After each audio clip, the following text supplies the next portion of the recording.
नमस्कार, आप देख रहे हैं यूपी की बात और मैं हूं आपके साथ खुशी। उत्तर प्रदेश में फार्मा और मेडिकल डिवाइस सेक्टर को बढ़ावा देने के लिए मुख्यमंत्री योगी आदित्यनाथ ने लखनऊ में उत्तर प्रदेश फार्मा कॉन्क्लेव 1.0 का उद्घाटन किया। इस दौरान राज्य की प्रमुख कंपनियों के साथ एमओयू भी हुए, जो निवेश और रोजगार सृजन के लिए महत्वपूर्ण हैं। मुख्यमंत्री ने ललितपुर में 1472 एकड़ में वल्क ड्रग फार्मा पार्क और नोएडा अंतर्राष्ट्रीय हवाई अड्डे के पास 350 एकड़ में मेडिकल डिवाइस पार्क बनाने की जानकारी दी। यूपी सरकार निवेशकों को कई प्रोत्साहन दे रही है। ये पहल राज्य को फार्मा और मेडिटेक हब बनाने में सहायक होगी। आगे देखिए ये रिपोर्ट। इस अवसर पर मुख्यमंत्री योगी आदित्यनाथ ने कहा कि पहले सरकारी वादा तो करती थी, लेकिन जब उन्हें लागू करने की बारी आती थी तब कई अड़चनें आ जाती थी। उन्होंने स्पष्ट किया कि अब सरकारी नहीं बल्कि व्यक्ति बदलता है और नीति का पालन करना हर व्यक्ति का दायित्व है।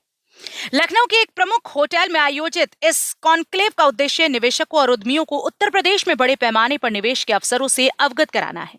इस दौरान फार्मा क्षेत्र की प्रमुख कंपनियों के साथ एमओयू पर हस्ताक्षर भी हुए, जो राज्य में उत्पादन और रोजगार सृजन के लिए अहम कदम है। मुख्यमंत्री ने कहा कि पहले उत्तर प्रदेश की स्थिति निवेश के लिहाज से चुनौतीपूर्ण थी, लेकिन अब राज्य में निवेशकों के लिए रेड कारपेट बिछाया गया है। उन्होंने बताया कि कॉन्क्लेव की तैयारियों के लिए राज्य सरकार ने पहले से पूरा होमवर्क कर लिया है। योगी आदित्यनाथ ने ललितपुर जिले में फार्मा पार्क के लिए भूमि अधिग्रहण की जानकारी दी। यह उत्तर भारत का पहला बल्क ड्रग फार्मा पार्क होगा, जो लगभग 1472 एकड़ में फैला है और पहले ही कुछ कंपनियों को प्लॉट आवंटित किए जा चुके हैं। इसके अलावा नोएडा अंतर्राष्ट्रीय हवाई अड्डे के पास 350 एकड़ क्षेत्र में मेडिकल डिवाइस पार्क भी विकसित किया जा रहा है। यहां उत्तरी भारत का पहला समर्पित मेडिकल डिवाइस पार्क होगा, जो एक्सपोर्ट और लॉजिस्टिक्स के लिए आदर्श माना जा रहा है। उत्तर प्रदेश के अंदर हमारी इंटरनेशनल और इंटरस्टेट कनेक्टिविटी 4 लेन के साथ जुड़ी हुई है। हर जिला मुख्यालय 4 लेन के साथ, तहसील और ब्लॉक मुख्यालय 4 लेन और 2 लेन के साथ हमारी जुड़ी हुई है। 25 करोड़ की आबादी उत्तर प्रदेश के अंदर है।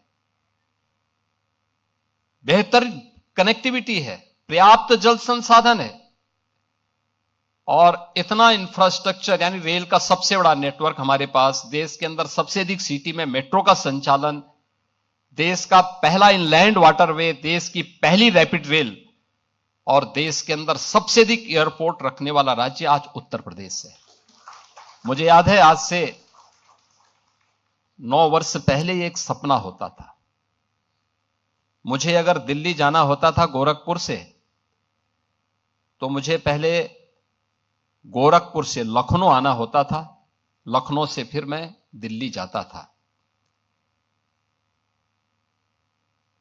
गोरखपुर से लखनऊ पहुंचने में मुझे 6 घंटे लगते थे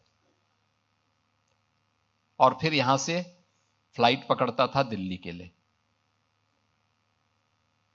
आज यूपी की कनेक्टिविटी क्या है? आज कोई लखनऊ से गोरखपुर जाना चाहेगा तो मात्र 3 घंटे में पहुंच सकता है, यानी 6 घंटे की दूरी को 3 घंटे में की गई है। 4 लेन की कनेक्टिविटी से, हाईवे से भी और एक्सप्रेसवे से भी जुड़ा हुआ है।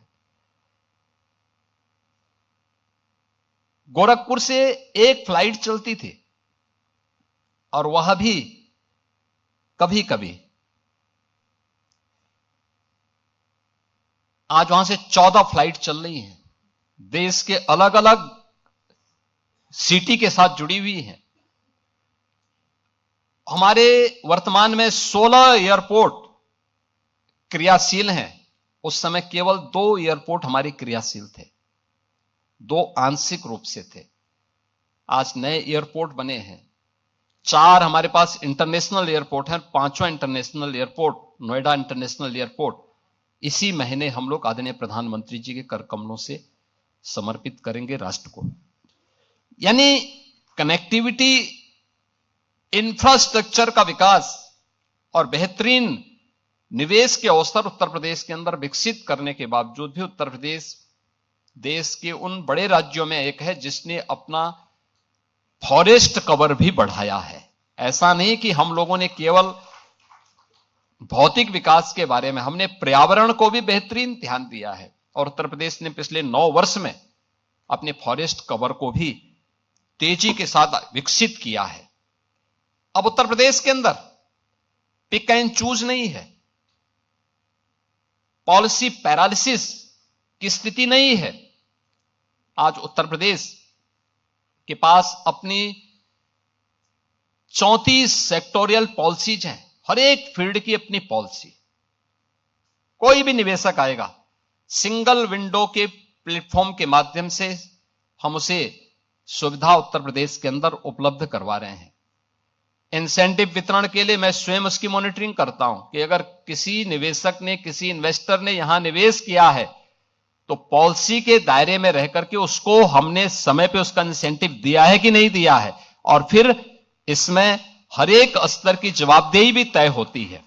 अक्सर होता क्या था कि सरकारें वायदा तो करती थी, लेकिन देने की जब बात आती थी तो उसमें कुछ न कुछ ऐसे लोगों लगा लेते थे कि वह कभी भी सुलझता नहीं था।